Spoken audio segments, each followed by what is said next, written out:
Bonjour à toutes et à tous, j'espère que vous allez bien et que tout se passe bien pour vous. Aujourd'hui, du coup, il y a le client qui était passé il y a 3 jours, 3 ou 4 jours, je crois 3 jours. Je lui avais changé son écran 14 Pro Max.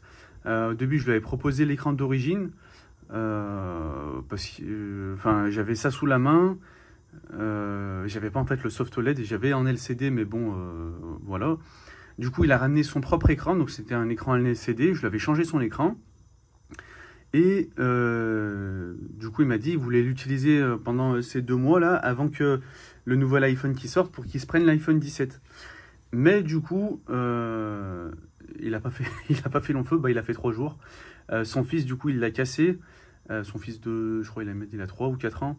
Il a pris le téléphone et il tapait contre le sol avec. Il tapait contre le sol avec, et du coup, bah, ça a cassé l'écran. Et du coup, donc là, ça fait plein de traits verticaux. Donc là, je suis parti le voir, du coup, puisqu'il est à côté. Il avait les boules. Il avait les boules. Bon, en rigolant, hein, on rigolait, pas de souci. Il avait les boules, du coup, puisque son fils lui a cassé l'écran en même pas 3 jours. Je lui ai dit que il y en a que je les vois tous les mois pour la même réparation, écran cassé. C'est fragile, ça reste très fragile. C'est pour ça, le mieux, ça reste de bien les protéger, comme ça limite les dégâts. Mais bon, voilà, c'est fragile. En tout cas, donc là, je lui ai dit, donc je lui ai proposé, je lui ai encore proposé l'écran d'origine. Il m'a dit non, du coup, et du coup, oui, c'est vrai, parce il va le changer au bout de 2 mois, il va se prendre le 17. Du coup, on est parti sur l'écran en LCD en 90 Hz. Voilà. Donc c'est pas du 120 Hz. Je lui ai proposé aussi le 60 Hz. Au moins que c'était pour que ça lui coûte moins cher. Donc je vais lui changer en un LCD 90 Hz, pardon, donc c'est la fluidité de l'image. Au moins ça restera à peu près un cran en dessous, mais bon, un peu plus qu'un 60 Hz en termes de fluidité. Et puis bon, bah, c'est de l'LCD, donc comme ici, hein, donc les lumières, c'est un peu moins lumineux, c'est moins vif, les couleurs. Mais bon, au moins ça fait l'affaire, c'est utilisable, c'est au moins pour qu'il utilise son téléphone. Voilà, au moins pour qu'il utilise son téléphone. Et bah du coup c'est parti pour le changement d'écran iPhone 14 Pro Max par un écran LCD. Je vais remplacer un écran LCD par un LCD. Et celui-là du coup en 90 Hz. Est-ce que je pense pas que je pourrais l'éteindre? C'est pas grave. Allez, je vais l'éteindre directement par la batterie. Donc je prends mon tournevis Torx pour dévisser les vis Pentalobe. Donc c'est pas un vis, c'est une vis. Donc plusieurs fois c'est vrai qu'on me reprend dans les commentaires. À chaque fois, j'essaye de m'améliorer. Hein. Je dis souvent la vis maintenant, au lieu de dire le vis. C'est vrai que le vis, c'est autre chose. Donc là, mes lunettes de sécurité, pardon. C'est vrai que c'est la vis, pas un vis. Enfin, le vis. C'est au féminin pour les vis. Ensuite, je prends ma spatule de démontage et je viens faire un levier entre l'écran et le châssis de l'iPhone. Donc après son châssis, bon, bah, sa vitre arrière, elle est fissurée. Son châssis, qu'est-ce qu'il a son châssis? Non, ça va. Son châssis n'est pas déformé, c'est juste sa vitre arrière qui est fissurée à l'arrière. Hop, ouh là là, ça tape tout seul. Vite, je vais vite éteindre la batterie avant que ça bloque le téléphone. Hop, voilà, je fais levier. Une fois que j'ai fait levier, tac, j'ouvre l'écran à 90 degrés et je vais venir déconnecter la batterie en premier. Donc j'enlève la plaque métallique qui maintient les nappes. Donc ce sont tous des vis Tri-Wing. Donc il faut que je prenne mon tournevis Tri-Wing. Voilà. Donc c'est une grande plaque métallique qui maintient toutes les nappes. Alors que sur certains modèles, il y a plusieurs plaques à dévisser. Là, il n'y en a qu'une seule grande. À la fois c'est bien, à la fois c'est pas bien, à la fois c'est bien, comme ça, ouais, il y a une plaque qui maintient, donc ça évite de mettre plusieurs plaques. Oui, pourquoi pas. À la fois c'est pas bien, bah, par exemple sur certains modèles, il y a juste une plaque à enlever, donc avec 2 vis. Voilà, une plaque à enlever avec 2 vis, voire 2 plaques à enlever avec, donc du coup ça fait 4 vis au total, voire même 3 vis. Et du coup, hop, on peut accéder. Là, bon, il faut retirer un peu plus de vis avant d'accéder aux nappes. Bon, pourquoi pas. Hop, je déconnecte la batterie en premier. Ensuite, je déconnecte la nappe de l'écran. Ensuite, la nappe du capteur de proximité. Donc là en fait, là je lui répare l'écran et je vais tout de suite le voir pour lui redonner le téléphone. Hop. Ensuite, je prends mon tournevis cruciforme pour dévisser les deux vis cruciformes qui maintiennent la nappe du capteur de proximité, capteur de lumière. J'enlève la plaque métallique. Je prends ma pince de précision un peu plus fine et je viens faire levier sur le capteur de proximité et le capteur de lumière. Voilà. Ensuite, je prends ma spatule de démontage, je la trempe dans de l'isopropanol pour ramollir après la colle qui est en dessous et je viens faire levier entre la nappe et l'écran, la vitre et la plaque métallique de la vitre, enfin de l'écran. Voilà, cet ancien écran, hop, c'est tout bon. Le nouvel écran, donc en 90 Hz, LCD. J'enlève, attention, il faut bien faire attention de bien enlever les stickers de protection.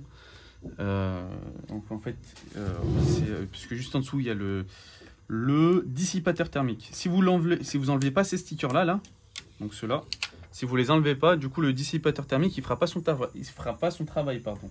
Ça va chauffer encore plus à l'intérieur et ça peut faire des dégâts, ça peut causer des dégâts. Hop, ensuite je remets la nappe du capteur proximité, capteur de lumière. Je replace la plaque métallique qui maintient la nappe. Je remets les deux vis, la vis cruciforme à gauche et la vis cruciforme à droite, en bas à droite. Voilà, les deux vis sont mises. Voilà, maintenant je reprends l'iPhone, le châssis de l'iPhone. Je passe un petit coup de soufflette au cas où. Ok, super nickel. Je reconnecte la nappe du capteur proximité et ensuite la nappe du capteur, la nappe de l'écran. Je reconnecte en dernier lieu toujours la nappe de la batterie en dernier pour éviter les courts-circuits. Ensuite, je remets la plaque métallique qui maintient les nappes, maintenue donc par plusieurs vis tri-wing. Je les remets à leur place. Donc bien sûr, je m'aide. Attendez, je baisse.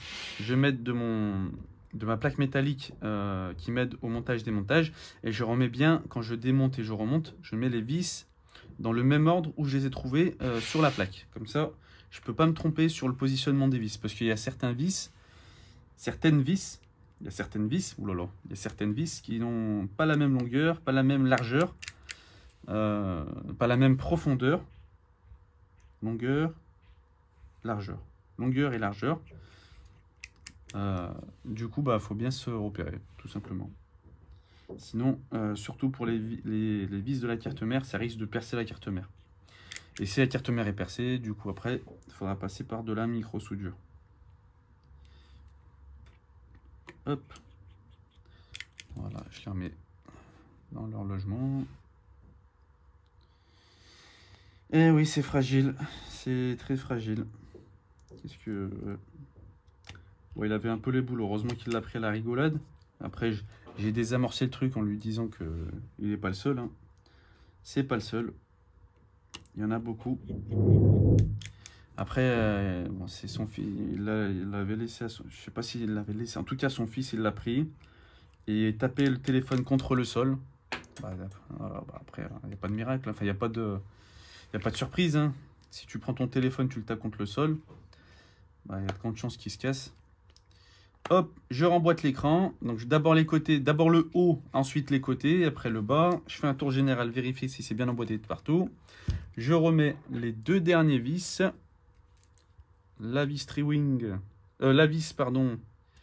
La vis de pentalobe avec mon tournevis Torx. La vis pentalobe avec mon tournevis Torx. Voilà. Et l'autre vis pentalobe à droite que je viens visser avec mon tournevis Torx.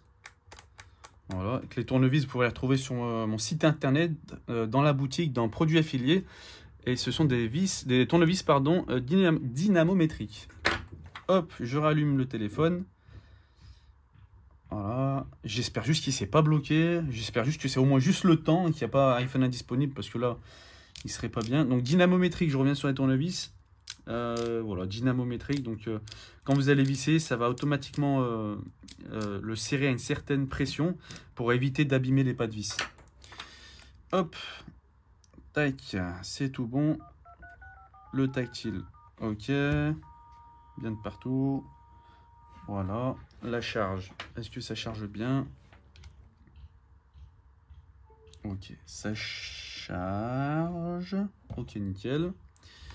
Et ben, donc là, du coup, c'est tout bon. Donc, comme je l'ai dit, hein, c'est luminosité, c'est pas très lumineux. Enfin, c'est moins lumineux. Les niveaux de couleur, attendez, je vais me rapprocher.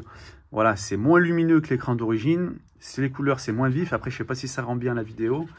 Voilà, après, ça reste fonctionnel. Après, c'est du 90 Hz. Donc, c'est pas aussi fluide qu'un écran d'origine ou un soft OLED ou même un LCD, hein, un LCD en 120 Hz. Là, c'est du 90. C'est moins fluide. Donc, mais ça reste utilisable. C'est surtout ça le principe. Ça reste utilisable. Il voulait pas un truc trop cher parce que dans 2 mois, il va acheter le dernier iPhone. Il veut s'acheter le 17. Au moins, il peut utiliser son téléphone. Ça dépanne. C'est surtout ça, ça dépanne. Voilà, ça dépanne bien. C'est utilisable. C'est un peu plus fragile que, on va dire, un écran soft OLED ou en original. Mais pour dépanner, ça fait largement l'affaire. Voilà. Et bah écoutez, c'est tout bon pour cette vidéo. Si vous avez aimé la vidéo, n'hésitez pas à mettre un grand pouce en l'air, à la partager aussi la vidéo, ça peut aider, ça peut aider des personnes, à vous abonner, ça fait plaisir. On est de plus en plus nombreux sur la chaîne, franchement ça fait plaisir. Et puis toutes les pièces que j'utilise, vous pouvez retrouver tout en description de la vidéo si vous voulez des pièces. Et puis je vous dis à bientôt pour une nouvelle vidéo. Salut!